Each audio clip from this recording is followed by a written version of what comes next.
जय श्री कृष्णा, राधे राधे। एक छोटी सी कथा है जिसका शीर्षक है मनुष्य का प्रबंध। एक आदमी ने नारद मुनि से पूछा, मेरे भाग्य में कितना धन है? नारद मुनि ने कहा, भगवान विष्णु से पूछकर कल बताऊंगा। नारद मुनि ने कहा, 1 रुपया रोज तुम्हारे भाग्य में है। आदमी बहुत खुश रहने लगा।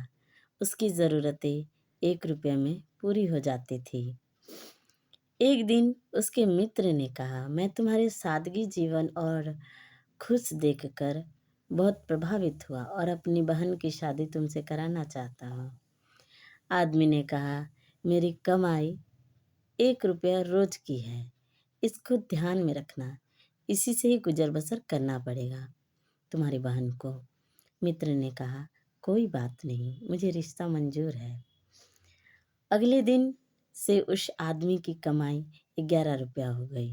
उसने नारद मुनि से पूछा कि हे मुनिवर, मेरे भाग्य में 1 रुपया लिखा है, फिर 11 रुपया मुझे क्यों मिल रहे हैं?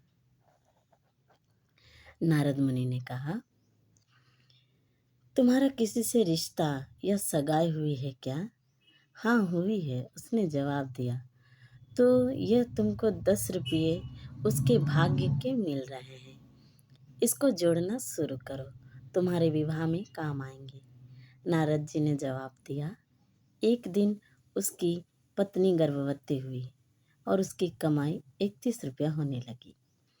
फिर उसने नारद मुनि से पूछा, हे मुनिवर, मेरी और मेरी पत्नी के भाग्य के 11 रुपये मिल रहे थे, लेकिन अभी 31 रुपये क्यों मिल रहे हैं? क्या मैं कोई अपराध कर रहा हूँ या किसी त्रुटिवश ये हो रहा है?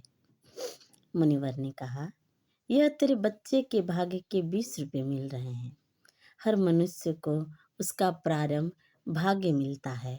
किसके भाग्य से घर के धन में दौलत आती है हमको नहीं पता, लेकिन मनुष्य अहंकार करता है कि मैंने बनाया, मैंने कमाया, मेरा है, मेरी मेहनत है, मैं कमा रहा हूँ, मेरी वजह से हो रहा है। मगर वास्तव में किसी को पता नहीं कि हम किसके भाग्य का खा रहे हैं। इसलिए अपनी उपलब्धियों पर अहंकार कभी नहीं करना चाहिए। जय श्री कृष्णा, राधे राधे।